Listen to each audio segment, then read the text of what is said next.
Today is Tuesday, August 23rd, 2022. There is an emergency in our democracy. We need a uniform process for federal elections. We need federal monitors, federal consent decrees right now in America for the November 2022 election and November 2024 election. Article 1, our United States Constitution. Section 4, United States Constitution. Clause 1, United States Constitution. Article 1, Section 4, Clause 1, United States Constitution says this: the times, places, and manner of holding elections for senators and representatives shall be prescribed in each state by the legislature thereof. But, word in conjunction, but the Congress may at any time, by law, make or alter such regulations, except as the places of choosing senators.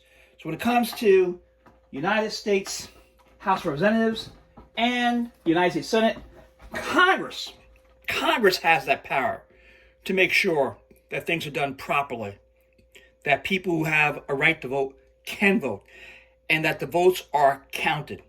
Congress has that authority. This is an emergency.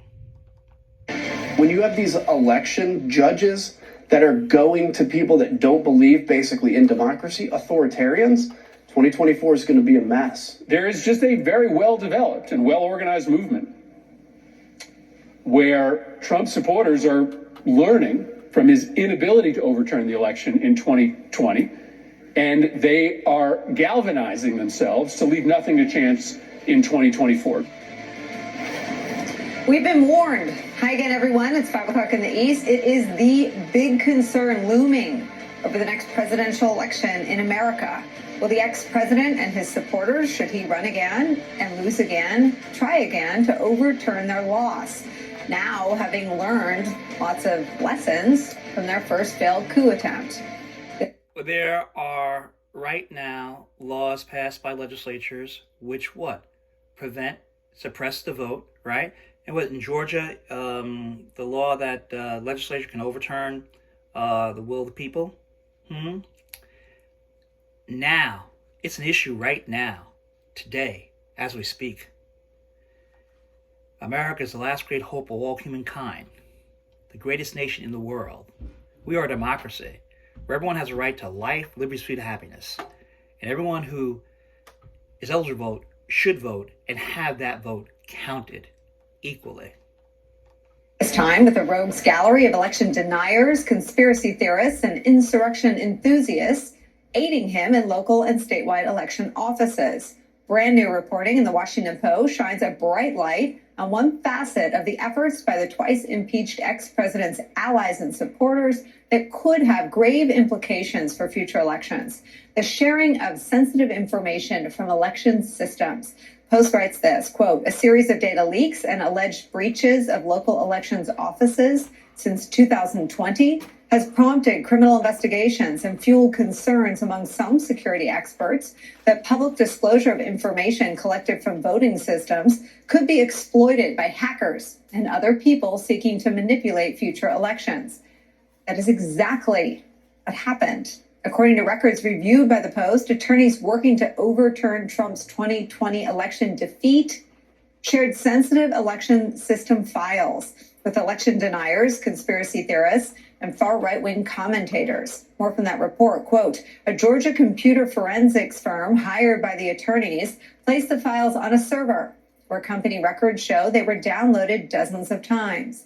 Among the downloaders were accounts associated with a Texas meteorologist who's appeared on Sean Hannity's radio show, a podcaster who suggested political enemies should be executed, a former pro surfer who pushed disproven theories that the 2020 election was manipulated, and a self-described former seduction and pickup coach, who claims to have also been a hacker, end quote. The Post continues. The records include contracts between the firm and the Trump allied attorneys, notably Sidney Powell. The data files are described as copies of components from election systems in Coffee County, Georgia, and Antrim County, Michigan.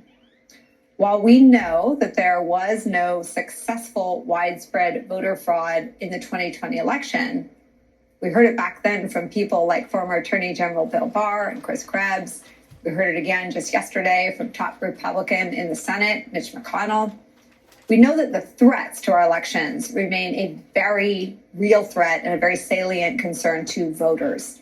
The latest NBC News polling, which we discussed on this program at this hour yesterday, shows this, quote, threats to democracy has overtaken cost of living as the most important issue facing our country. It's where we begin the hour with some of the reporters who share a byline on that story we read from. Washington Post investigative reporter Aaron Davis is here. Also joining us, our friend Harry Litman, former U.S. Attorney, former Deputy Assistant Attorney General, now the host of the fabulous Talking Feds podcast. Former CIA officer and FBI special agent Tracy Walder joins us, and Charlie Sykes is still here, editor-at-large at The Bulwark and MSNBC contributor. Aaron, I want to ask you to take us through the reporting and highlight anything that I didn't yet in our setup here. Sure. Well, you did a nice job there summarizing, but you're right. There are two big buckets of news we've learned in the last 2 weeks out of this court case in Georgia. One is that entire hard drives of data containing the software and other sensitive files about how election systems work were copied by attorneys working on behalf of Donald Trump. And then now we learn that basically how they shared and where they put that data.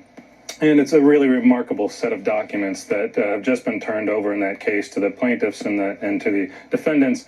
And it shows literally every keystroke that was done with that data over months. And this is people in this computer forensics firm uploading the data and then people downloading it and then trying to manipulate it so it's easier to read or to massage and then re-uploading it and downloading it again.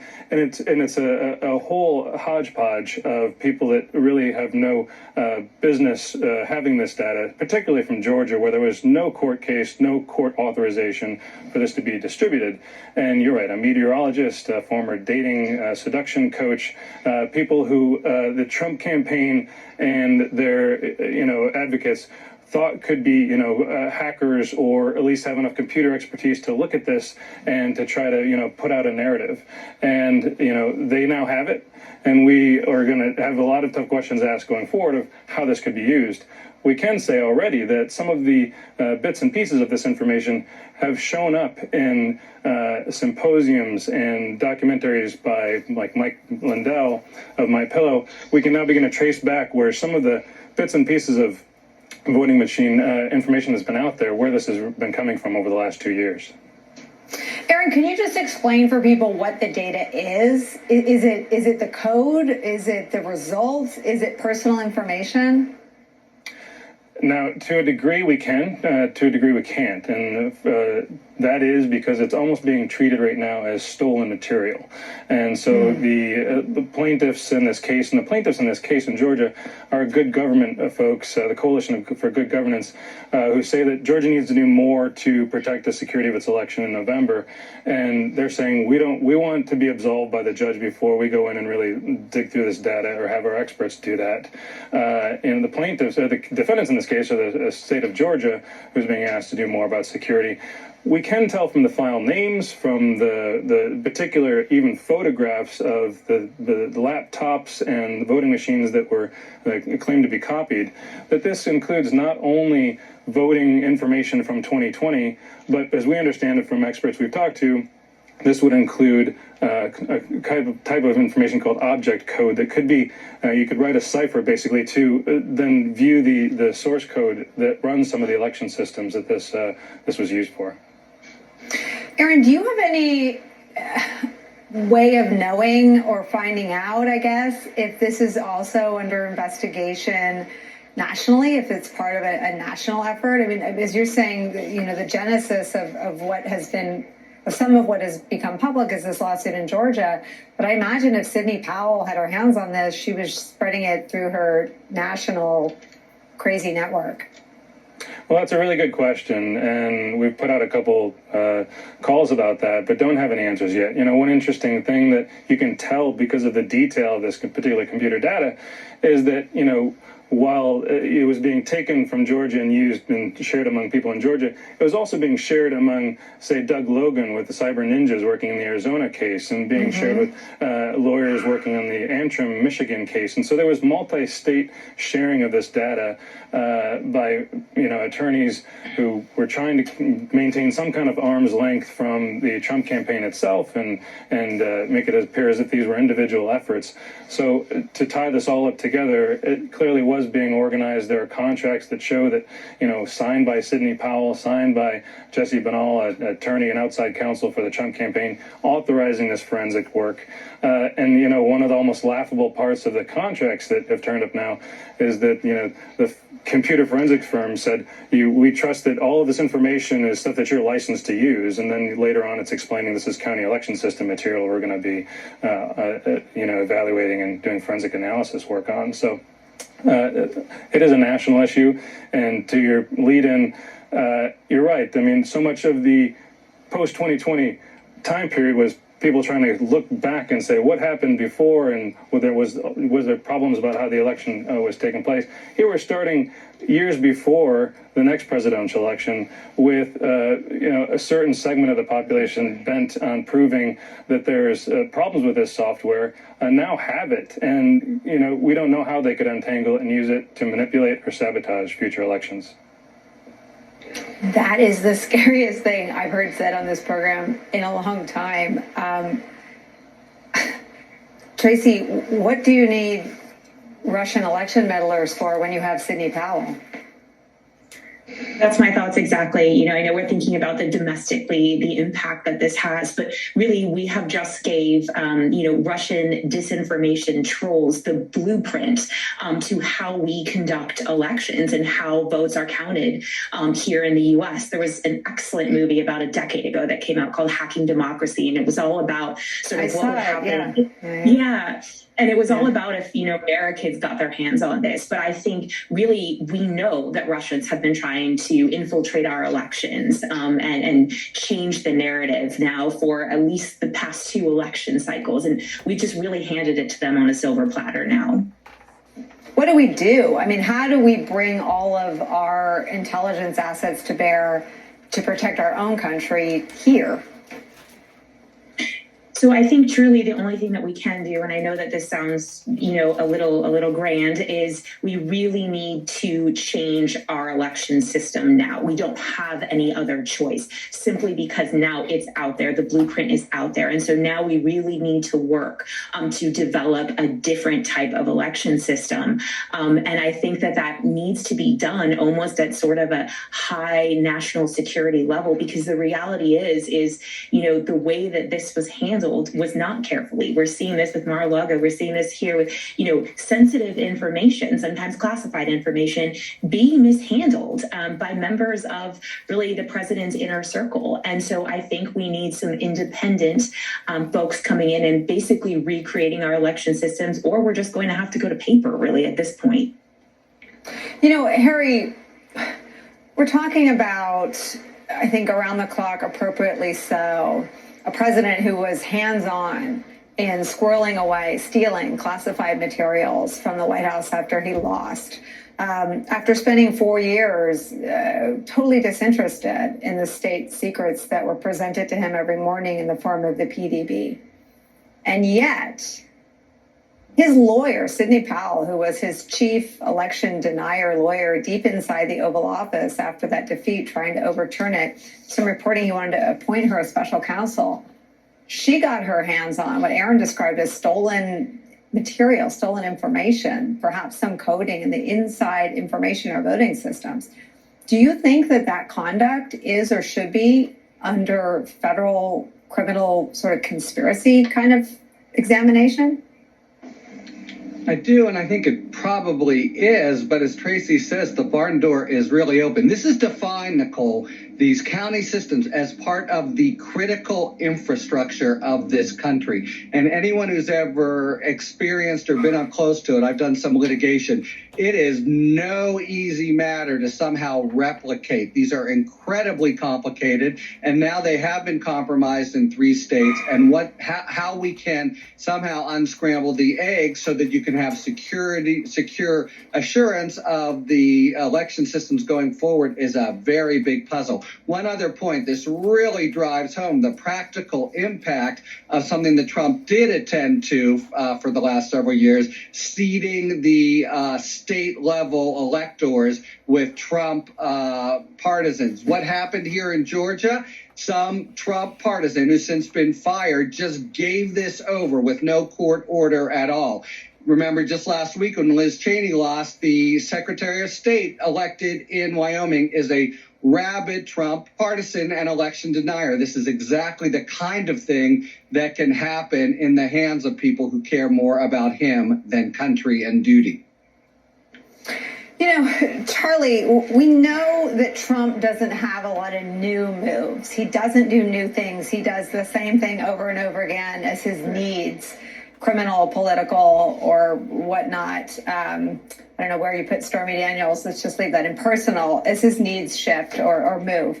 But we also know that Manafort and Kilimnik were trading not just polls, but really granular information about our elections. We know that Trump has been interested in having his proxies share his political ambitions and needs at a very granular level with agents of Russia. And I wonder what you think of Trump's closest election overturning lawyer, I don't even know what you call Sidney Powell, having her hands on the most sensitive kind of voting system information. Well, once again, we find out how vulnerable our systems are. Perhaps we had been naive or complacent about the guardrails, the protections against someone like a Donald Trump. And once again, we're finding out that he has an instinct for exploiting all of these vulnerabilities. But I'd like to look at this whole question from sort of a different end. The fact is we have all of these investigations, the hacking, getting the detailed information, and they have never found a single credible thing wrong with the election. I mean, this is an important point to keep coming back to. They did all of this, and yet they've never come up with anything that is close to a smoking gun that shows there was anything wrong with the election, and it doesn't make a difference. Their lack of evidence has not changed the political dynamic that tens of millions of Republicans believe the election was stolen or say they believe the election was stolen. And this has now become the litmus test for Republicans. So one of the things that we need to remember, besides the fact that this is prospective and it's ongoing and we have been warned about what they're prepared to do, what we also need to understand is the details don't matter, because the specific allegations and the lack of evidence are simply pretexts for a party that increasingly is going to refuse to accept electoral defeat. That's the bottom line. They are in search of some reason to deny the outcome of the election. They are in search of something, and it will change day by day. And even when it's been refuted, it doesn't matter, because on the underlying problem here is this push to delegitimize elections because they have convinced themselves that they just can't lose, that allowing Democrats to win is the end of America. And I think this is really important, that they have internalized this idea that the other party is so bad, is so evil and so dangerous that anything they do to prevent them from getting to winning office is legitimate, including coming up with these bizarre things, including tampering with the election results. Harry, I want to put you on the spot, and I want to ask you something that sort of revealed itself, I think, in all of your reporting and analysis. I mean, are you confident that we have laws on the books to deal with someone who sits as our country's chief executive breaking them when it comes to remaining in power? Look, the short answer is no. Oh, well, yes, there are laws on the books, but they're always subject to these far-flung executive defenses. I'm the state, I'm the president, I can do anything. The courts have, by and large, rejected them, but the Supreme Court, at least on occasion, has played footsie with it. So, yeah, I'm confident in all of this. If he is tied to this Sidney Powell effort, there are laws against the unauthorized either distribution or harvesting. Either one of those happened here. And I do not see see the crazy executive branch, l'état c'est moi argument he could make about this. But that's the big caveat that he's played to at least delay, being brought to justice and the judgment day. So that's your short answer. There are laws, and no president has ever broken them so brazenly, so there remain sort of academic, almost until now, constitutional defenses. Aaron Davis, thank you for this reporting, and we'll continue to look out for where this story heads. My sense is it's far from over. Tracy, thank you for bringing the national security issues into the fore. Charlie, thank you for sticking around. And Harry Litman, thank you for introducing some fancy French there for all of us as a reward or punishment, however you view it. We're going to make you stick around. When we come back, how the... Again, we need a uniform process for federal elections based upon Article 1, Section 4, Clause 1 of the United States Constitution.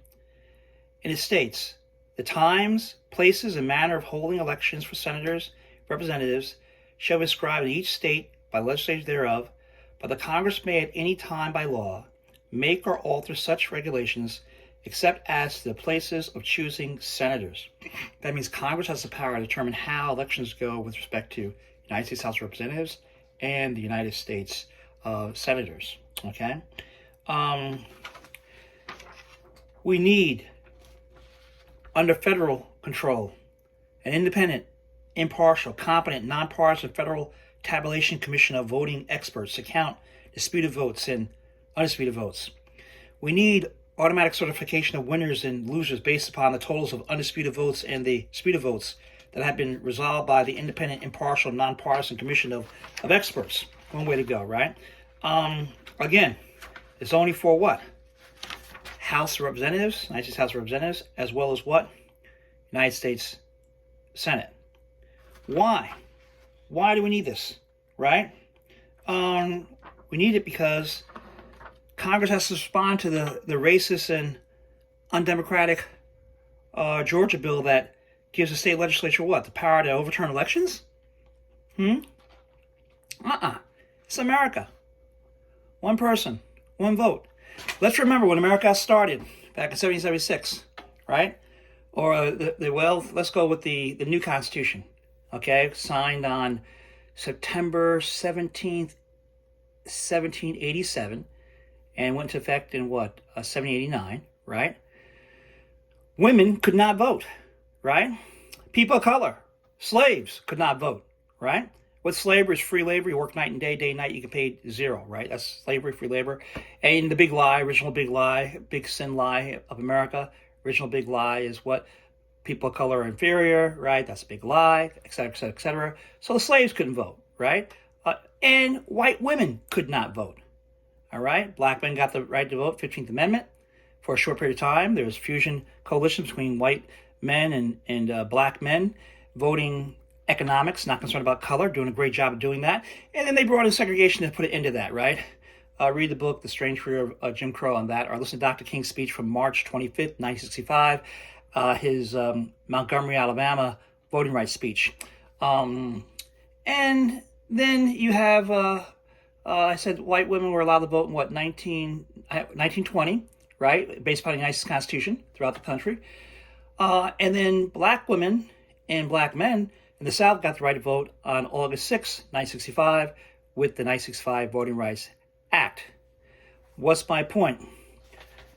Elections should be what? Secure and safe for all people in America who are eligible to vote, should have the right to vote, and participate in our great democracy.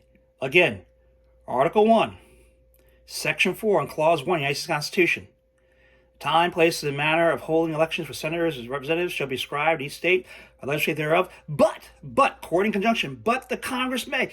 This is a strict constructionist view, right? Originalist view? Original intent view?